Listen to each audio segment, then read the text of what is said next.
สบายดีเพาะเป็นอะไรไปหาหมอสบายดีครับซีสบายดีมันเป็นจั่งใดแหละมื้อนี้ก็มาแต่หมอ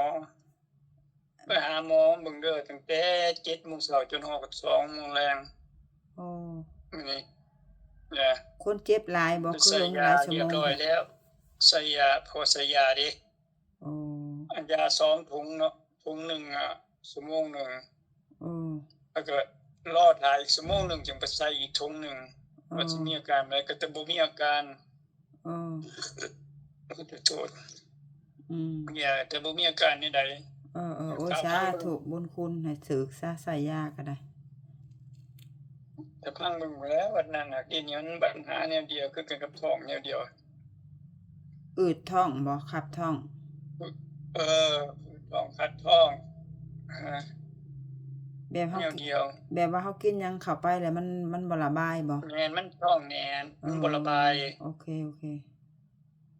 พังเบิ่งกินนั่นนี่กินทีหากมื้อนี้อืข้อยอฮึเบิ่งสีหน้าเจ้าหั้นมื้อนี้โอเคกว่ามื้อวานนี่ได้มื้อวานอยากจืดมื้อนี้อยากอันนั้นอยู่ โอ้มื้อวานนี่เมื่อยแท้ปากเจ้าจนพร้าวเมื่อวานนี่โอ้ยสา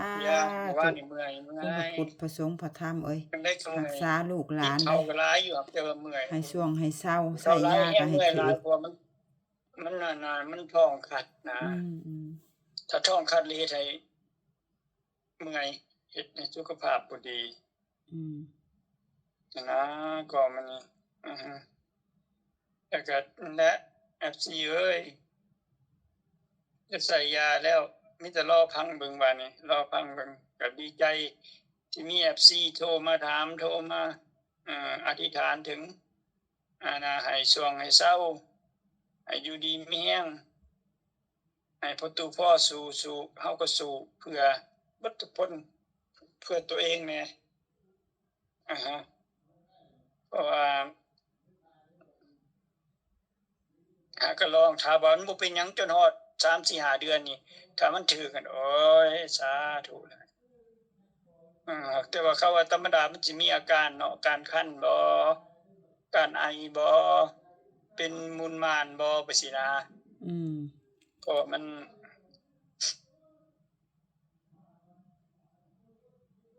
โรคนี่มันสิเป็นแบบนั้นคันมันสิดีแล้วมีอาการโลดอืมอือฮึมีแต่รอฟังเบิ่งนั่นแหละรอฟังเขาสิว่าแนวใดอ่าพวกหมอก็ได้ บัดนี้มื้ออ่าใดเพิ่นนัดมันนัดไปหาหมออีกหลังจากนั้นเดือน4วันที่6ก็ไปหาหมออีกแล้วเป็นเรื่องนี้แหละอ้อเขาก็ว่ามันสึกบ่หรือว่ามันสิเป็นจั่งใดอ้อหรือว่าสิได้เพิ่มยาบ่อืมอืมตอนนี้ก็ใช้ยาอ่อนซะก่อนเนาะอ้อแล้วก็วันที่4เพิ่นไปเบิ่งแล้วว่ามันต้องการยาเพิ่มก็วันที่4วันที่11ก็ลบไปหาหมออีกใส่ยาเพิ่มเข้าไปอีก อันนี้มันบ่แม่นยานั่นน่ะมันบ่แม่นยาคีโมเนาะยานี่มันห้องยาเขาห้องยาเทอราปีพอสำหรับตับอือฮึโดยเฉพาะซื้อมาเนี่ยหมอก็ปรุงผสมกับหั้นโลดใส่เบิดละเบิดอาบ่มีต่อก็มันนี่แล้วก็ดีใจเห็น FC ไปหาอยู่เฮือนในรัฐมีตั้งแต่พี่น้องคนเสียโรไปสุดนี่โอ้ดีใจตั้งแต่ก็โอ๊ยเลยบ่ได้ไปเจอลูกหลานมีแต่ลูกหลานแหละไปคือเท่ายูก็ได้บ่รู้จำเลาแต่กี้เลาน้อยๆจ้อยสูงเดี๋ยวนี้เลาก็โตใหญ่เนาะบ่เห็นกันหลายปีเท่ายูก็ได้ได้ยินแต่พ่อเราเว้าไว้แล้วว่าอ้ายซากอ้ายสิงห์เราเลยมาเปลี่ยนเป็นชื่อพ่อเราก็เลยบ่นั่นเราก็เลยว่าเบิ่งในรูปน่ะแม่นเราว่าเออเท่ายูเท่าบุญยูอืมเห็นกันอยู่แต่เราไปอยู่ Tacoma ขอนไปทางพู้นแหละ Portland พู้นลงไปอยู่พู้นแหละ Tacoma Washington บนสนามบินใหญ่พู้น เป็นจังได๋มื้อนี้บ่ได้เมื่อยปานใดติโอเคเนาะพังเบิ่งเสียงบ่ได้ปากเมื่อยนี่มีแต่คัดท้องเว้ยคัดท้องเอามันน่ะสิค่อยยุยานไปค่อยดีไปหั้นแหละแม่นแล้วก็พังเบิ่งนี่แหละได้พังใส่ยาแล้วก็ช่วงเช้าไปนั่นแหละแม่นๆก็เลยโอ้เมื่อคืนข้อยก็ยังบ่ได้นอนเลยหาว่าบ่นอนก็บ่นอนขอนสิแจ้งนี่แต่หัวค่ำแต่เจ้าออกเรือนไปลมโทรศัพท์กับเจ้าว่าเด้อพ่อสิไปหาหมอแล้วเด้ออันทางเจ้าหา7:00 นแลง7:00 นเช้าเนาะ7:00 นเช้าทางเฮานี่จักโมงก็7 โมงเช้าก็พอดี9:00 นแลงบ่ 9 โมง9 โมง9:00 นแลงข้อยแต่9:00 นกลางคืนข้อยก็จนฮอดอันอือ2:30 นข้อยจังได้นอนบนเสือบรับประคองท่าโทรศัพท์เห็นบ่ข้อความข้อยส่งหาเจ้าน่ะโอ้ยเป็นอะไรเด้เป็นจังได๋เด้คองโทรศัพท์อยู่เสือบรับไปแล้หุ่มวโทรศัพท์ก็บ่ได้เอาไปนำได้โทรศัพท์ก็ได้ปาอยู่เรือนนะโอ้อืมสะไปพอก็บ่ได้ใช้มันปิดเขาบ่ให้อันนั้นโทอืรศัพท์มเนาะๆก็คิดนำเนาะส่งจริงเขาถามก็อันนั้นอยู่ไอ้นั่งเบิ่งโทรศัพท์เฮามันเมื่อยมันละวนวายมันอืมบ่อยากเฮ็ดหยังได้ก็เลยส่งถามให้แนวส่งนี้เอามาถามให้แนวนี้เอามาปาไว้เรือนว่าพอส่งบ่ได้นั่นดอกส่งถามก็บ่ตอบโอ้เป็นจังได๋อ้าวบัดนี้แต่9:00 นแลงบ่นอนจนฮอด2:30 นเสือบไปบาดนี้หูเมื่อมาพัดเห็นเจ้าโทรมาบ่ได้รับโอ้ยจังเห็นบ่จังได้โทรกลับบ่ได้นอนเลยถ้าปานนี้ได้เห็นมีแรงหูเมื่อมาได้ยินเบิ่งหน้าเจ้าสีหน้าเจ้าก็ไข้แน่เสียงปากก็บ่คือวานโอ้เมื่อวานนี่เบิ่งเจ้าเมื่อยแรงอีหลีสาธุคุณพระพุทธพระสงฆ์พระธรรมคุณพระไตรให้ไปสุดไปสวยไปเบิ่งไปแยงลูกหลานใช้ยาชุดนี้ให้ถูกให้เซาบ่ให้เมื่อยคือเป็นอันนี้คือสุขภาพมื้อนี้โอเคแหละคือมื้อนี้น่ะโอ้เดือนย2เดือน3พุ่นแหละจักสิรู้จักว่ายามันถูกหรือบ่ถูกฮอดพังเบิ่งฮอด3เดือนเนาะเบาไปเลยแม่นๆ3เดือน3เดือนอืมมีแรงแล้วข้อยก็ได้ยินเสียงคิดว่าเมื่อวานโอ้ยเพิ่นมาแต่ใส่ยาแล้วสิเป็นจั่งใดเด้เพิ่นสิโทรมาหาอยู่บ่สิโทรหาเพิ่นได้อยู่บ่ย้านเพิ่นเมื่อยย้านหยังคิดแล้วบัดนี้มาได้ยินบัดโอ้ยมีแรงในใจแน่ มาก็นอนโลดเลยมาก็เอโทรอหาแล้วก็นั่นแล้วก็นอนนอนพักผ่อนแหละดี เป็นจั่งอืมใดหอบหืดบ่ได้ขึ้นติภูมิแพ้น่ะโอ้ยขึ้น2-3เทื่ออั่นพอดียาก็เบิดพอดีจังว่าสิไปเอายานำหมออีกบ่จักหอบหืดแหน่บ่จักไปซังแหน่เนาะโอ้ยแม่นเป็นไดเรื่องยาหอบหืดน่ะหมอว่าจั่งใดเออเขาว่าเขาสิเอาให้แต่บ่ทันอืม